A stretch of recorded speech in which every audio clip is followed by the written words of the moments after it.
की सालाना बैठक की शुरुआत हो चुकी है और इस वक्त प्रधानमंत्री मोदी का संबोधन शुरू हो चुका है। सीधा वहीं का रुख करते हैं। और दूसरा, हमने ध्यान केंद्रित किया रिफॉर्म्स पर। कोरोना कालखंड का हमने भरपूर समय का उपयोग किया रिफॉर्म के लिए।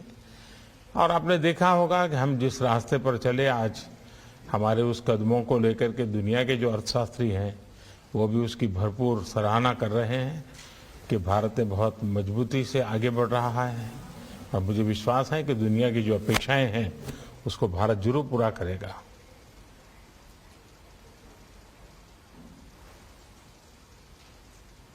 Prime Minister, I know there are many people waiting for us and for your speech. Let me just take this opportunity also to express my hope that we can welcome you again in the future at the real Davos, in the snow of the Swiss mountains.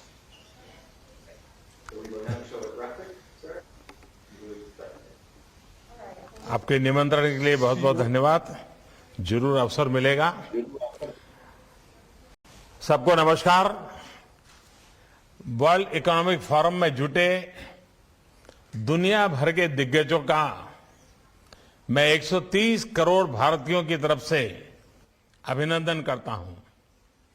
आज जब मैं आपसे बात कर रहा हूं तो Bharat corona की एक और वेव से सावधानी और सतर्कता के साथ मुकाबला कर रहा है।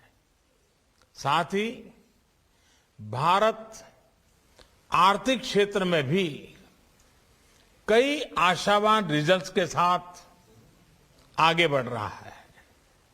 भारत में आज अपनी आजादी के 75 वर्ष होने का उत्साह भी है और भारत आज सिर्फ एक साल में ही 160 करोड़ कोरोना वैक्सीन डोज देने के आत्मविश्वास से भी भरा हुआ है। साथियों, भारत जैसी मजबूत डेमोक्रेसी ने पूरे विश्व को एक खूबसूरत उपहार दिया है। एक बुके ऑफ होप दिया है। इस बुके में है हम भारतीयों का डेमोक्रेसी पर अटूट ट्रस्ट। इस बुके में है 21वीं सदी को एम्पावर करने वाली टेक्नोलॉजी। इस बुके में है हम भारतीयों का टेम्परामेंट, हम भारतीयों का टैलेंट। जिस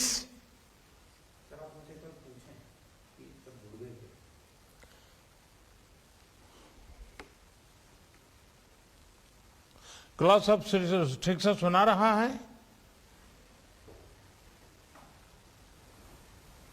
I hear you, Mr. President. और Prime Minister. और हमारा इंटरप्रेटर की आवाज भी पहुंच रही है सबको?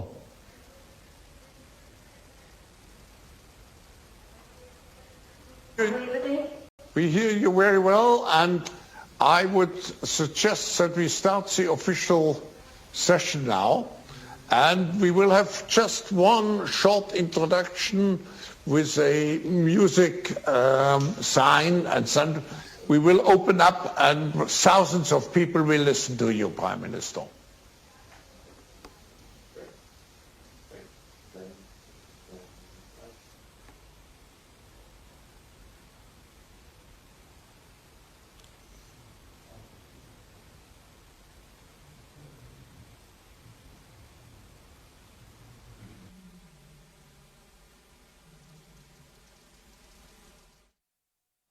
Excellency Narendra Modi.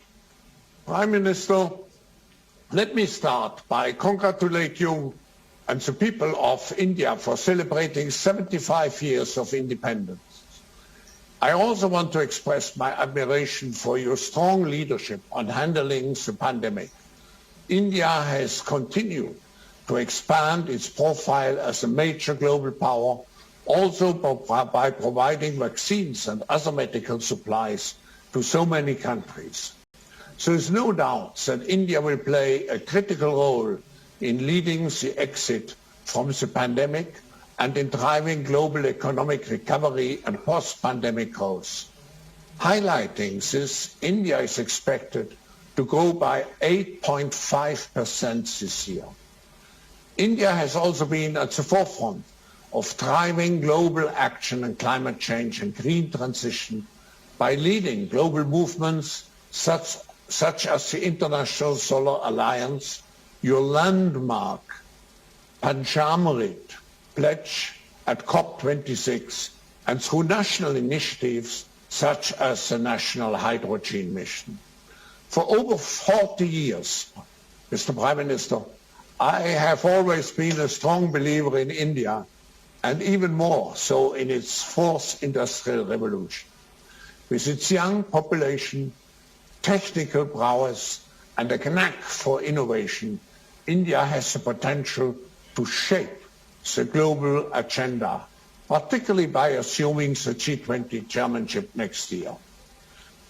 Prime Minister, it is amazing that in 2021, in the middle of the pandemic, India has had 44 new unicorns. And this is a testament to your nation's spirit of innovation and entrepreneurship. I now welcome His Excellency Narendra Modi for the State of the World Address at the World Economic Forum's Davos agenda. Prime Minister, the floor is yours. Thank you स्वागत, thank you. नमस्कार। World economic forum में जुटे दुनिया भर के दिग्गजों का 130 करोड़ भारतीयों की तरफ से अभिनंदन करता हूं। आज जब मैं आपसे बात कर रहा हूं तो भारत कोरोना की एक और वेव से सावधानी और सतर्कता के साथ मुकाबला कर रहा है। साथ ही भारत आर्थिक क्षेत्र में भी कई आशावान रिजल्ट्स के साथ आगे बढ़ रहा है। भारत में आज अपनी आजादी के 75 वर्ष होने का उत्साह भी है और भारत आज सिर्फ एक साल में ही 160 करोड़ कोरोना वैक्सीन डोज देने के आत्मविश्वास से भी भरा हुआ है। साथियों, भारत जैसी मजबूत डेमोक्रेसी ने पूरे विश्व को एक खूबसूरत उपहार दिया है, एक बुके ऑफ होप दिया है। इस बुके में है हम भारतीयों का डेमोक्रेसी पर अटूट ट्रस्ट। इस बुके में है 21वीं सदी को एम्पावर करने वाली टेक्नोलॉजी। इस बुके में है हम भारतीयों का टेम्परामेंट, हम भारतीयों का टैलेंट। जिस मल्टीलिंगुअल, मल्टीकल्चरल माहौल में हम भारतीय रहते हैं, वो भारत ही नहीं बल्कि पूरे विश्व की बहुत बड़ी ताकत है। ये ताकत संकट की घड़ी में सिर्फ अपने लिए सोचना नहीं बल्कि मानवता के हित में काम करना सिखाती है।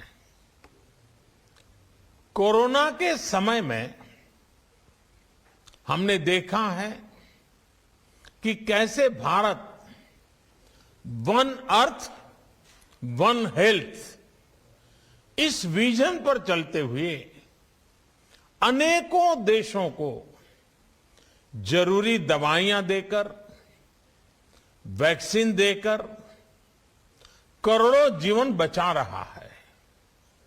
आज भारत दुनिया का तीसरा सबसे बड़ा फार्मा प्रोड्यूसर है फार्मेसी टू द वर्ल्ड है। आज भारत दुनिया के उन देशों में है जहां के हेल्थ प्रोफेशनल्स, जहां के डॉक्टर्स अपनी संवेदनशीलता और एक्सपर्टीज से सबका भरोसा जीत रहे हैं। साथियों, संवेदनशीलता संकट के समय में परखी जाती है, लेकिन भारत का सामर्थ्य इस समय पूरी दुनिया के लिए उदाहरण है। इसी संकट के दौरान भारत के आईटी सेक्टर ने 24 घंटे काम करके दुनिया के तमाम देशों को बहुत बड़ी मुश्किल से बचाया है। आज भारत दुनिया में रिकॉर्ड सॉफ्टवेयर इंजीनियर भेज रहा है। 50 लाख से ज्यादा सॉफ्टवेयर डेवलपर्स भारत में काम कर रहे हैं। आज भारत में दुनिया में तीसरे नंबर के सबसे ज्यादा यूनिकॉर्न है। 10,000 से ज्यादा स्टार्टअप्स पिछले 6 महीने में रजिस्टर हुए। आज भारत के पास विश्व का बड़ा, सुरक्षित और सफल डिजिटल पेमेंट्स प्लेटफॉर्म है। सिर्फ पिछले महीने की ही बात करूं तो भारत ने यूनिफाइड पेमेंट इंटरफेस, इसके माध्यम से 4.4 बिलियन ट्रांजैक्शन हुए हैं। फ्रेंड्स, बीते सालों में जो डिजिटल इंफ्रास्ट्रक्चर भारत ने डेवलप और एडॉप्ट किया है, वो आज भारत की बहुत बड़ी ताकत बना है। कोरोना इन्फेक्शन की ट्रैकिंग के लिए आरोग्य सेतु ऐप और वैक्सीनेशन के लिए कोविन पोर्टल जैसे टेक्नोलॉजिकल सॉल्यूशंस भारत के लिए गर्व का विषय है। भारत के कोविन पोर्टल में स्लॉट बुकिंग से लेकर सर्टिफिकेट जनरेशन की जो ऑनलाइन व्यवस्था है, उसने बड़े बड़े देशों के लोगों का भी ध्यान खींचा है। साथियों, एक समय था जब भारत की पहचान लाइसेंस राज से होती थी। ज्यादातर चीजों पर सरकार का नियंत्रण था। भारत में बिजनेस के लिए जो भी चुनौतियां रही है, वो मैं समझता हूं। हम लगातार प्रयास कर रहे हैं कि हर चुनौती को दूर करें। आज Bharat ease of doing business को बढ़ावा दे रहा है, सरकार के दखल को कम कर रहा है। भारत ने अपने कॉरपोरेट टैक्स रेट्स को सिंप्लीफाई करके, कम करके उसे दुनिया में मोस्ट कॉम्पिटिटिव बनाया है। बीते साल ही हमने 25,000 से ज्यादा कंप्लायंसेस कम किए हैं। भारत ने रिट्रोस्पेक्टिव टैक्सेस जैसे कदमों में सुधार करके बिजनेस कम्युनिटी का विश्वास लौटाया है।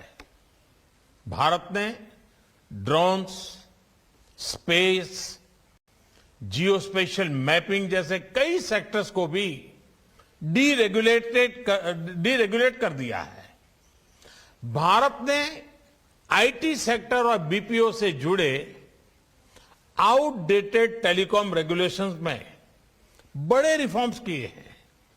साथियों, भारत ग्लोबल सप्लाई चेन्स में विश्व का एक भरोसेमंद पार्टनर बनने के लिए प्रतिबद्ध है। हम अनेक देशों के साथ फ्री ट्रेड एग्रीमेंट के रास्ते बना रहे हैं।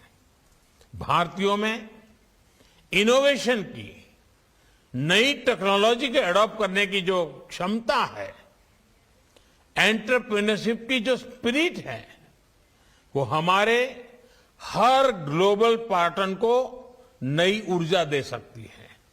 इसलिए भारत में इन्वेस्टमेंट का ये सबसे बेस्ट टाइम है। भारतीय युवाओं में आज एंटरप्रेन्योरशिप एक नई ऊंचाई पर है।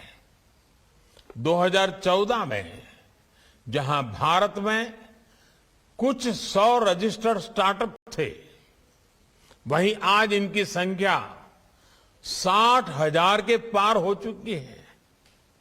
इसमें भी 80 से ज्यादा यूनिकॉर्न्स हैं, जिसमें से 40 से ज्यादा तो 2021 में ही बने हैं। जिस तरह एक्सपेक्ट इंडियन ग्लोबल स्टेज पर अपनी स्किल्स दिखा रहे हैं, उसी तरह भारतीय युवा आप सभी साथियों के बिजनेस को भारत में नई बुलंदी देने के लिए पूरी तरह से तैयार है, तत्पर है।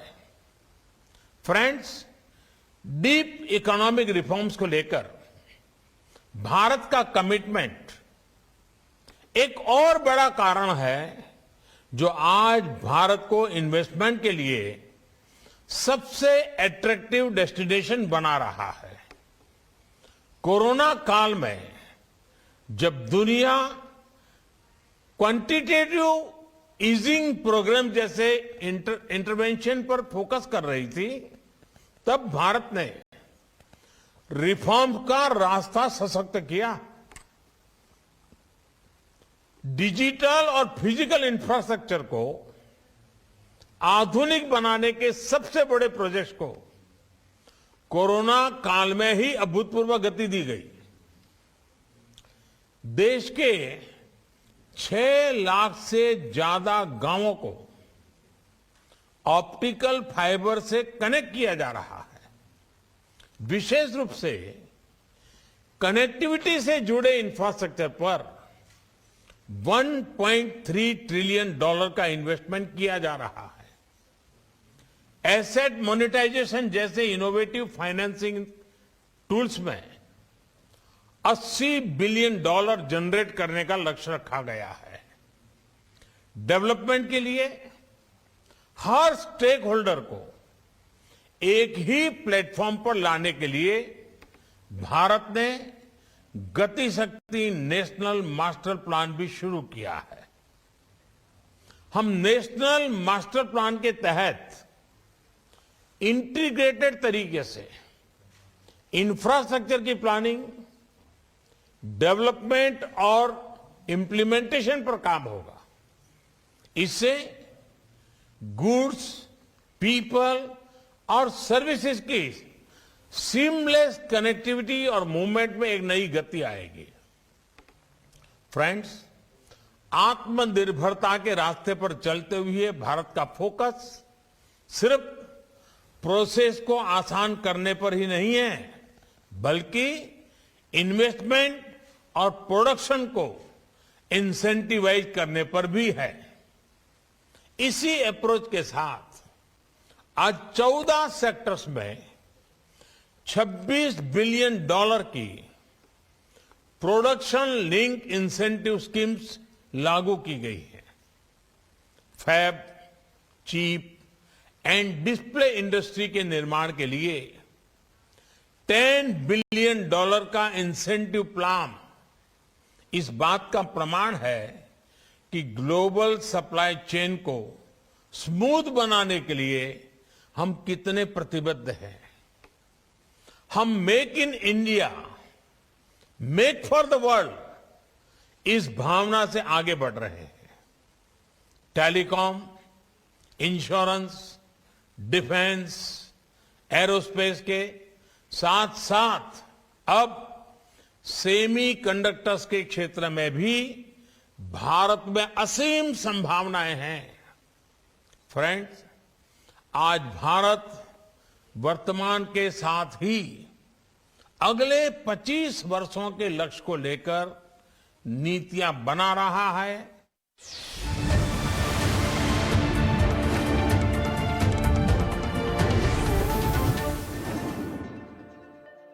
चुनौतियाँ तो हर बिजनेस में आती हैं, मगर काबू वही पाते हैं जिनके पास होती है पक्की रणनीति। हम देंगे आपको ऐसा नजरिया जिससे बिजनेस करना होगा बेहद आसान। शेयर करेंगे ऐसे आइडियाज जो आपके जीवन में लाएंगे बदलाव, जो भरेंगे आपके पोर्टफोलियो में जान। भारत की तरक्की में अब बढ़ेगी आपकी भागीदारी।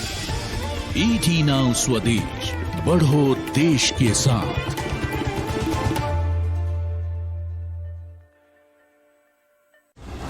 Channel partner National Stock Exchange. Channel partner Union Bank of India. Good people to bank with. फिर नहीं तारीख, कोर्ट कचहरी का मैटर है ना, ऊपर नीचे होता रहता है। ये जनाब कुमार बिरादर सिर्फ आपसे पैसे निकलवाना चाहते हैं। आपकी परवाह करने वाले करते हैं सीधी बात, जैसे करता है IIFL finance. IIFL gold loan, branch में सोना दो, 5 मिनट में पैसा लो, ज्यादा लोन की रकम, झंझट सबसे कम। IIFL फाइनेंस, सीधी बात।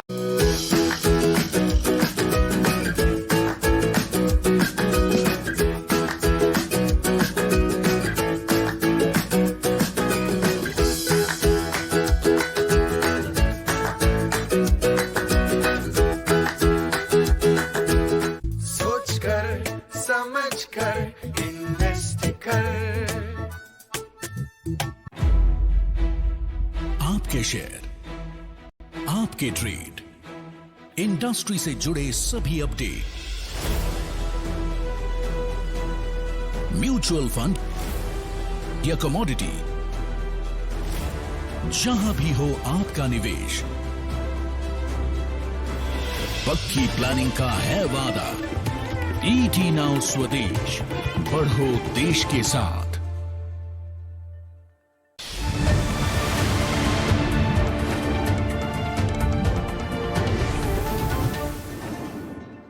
थ्रो अवे कल्चर और कंज्यूमरिज्म ने क्लाइमेट चैलेंज को और गंभीर बना दिया है। आज की जो टेक, मेक, यूज, डिस्पोज, ये जो इकोनॉमी है, उसको तेजी से सर्कुलर इकोनॉमी की तरफ बढ़ाना बहुत जरूरी है। COP26 में मिशन लाइफ के जिस आइडिया की चर्चा मैंने की थी, उसके मूल में भी यही भावना है। लाइफ यानी लाइफस्टाइल फॉर एनवायरमेंट। ऐसी रेजिलिएंट और सस्टेनेबल लाइफस्टाइल का विजन जो क्लाइमेट क्राइसिस के साथ साथ भविष्य के अनप्रिडिक्टेबल चैलेंजेस में उससे निपटने में भी काम आए। इसलिए मिशन लाइफ का ग्लोबल मास मूवमेंट बनाना जरूरी है।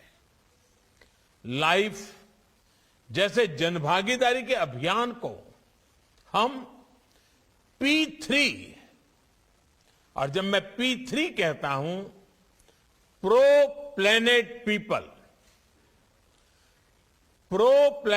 पीपल का बड़ा आधार भी बन सकते हैं। फ्रेंड्स, आज 2022 की शुरुआत में जब हम दावोस में ये मंथन कर रहे हैं, तब कुछ और चुनौतियों के प्रति सचेत करना भी भारत अपना दायित्व समझता है।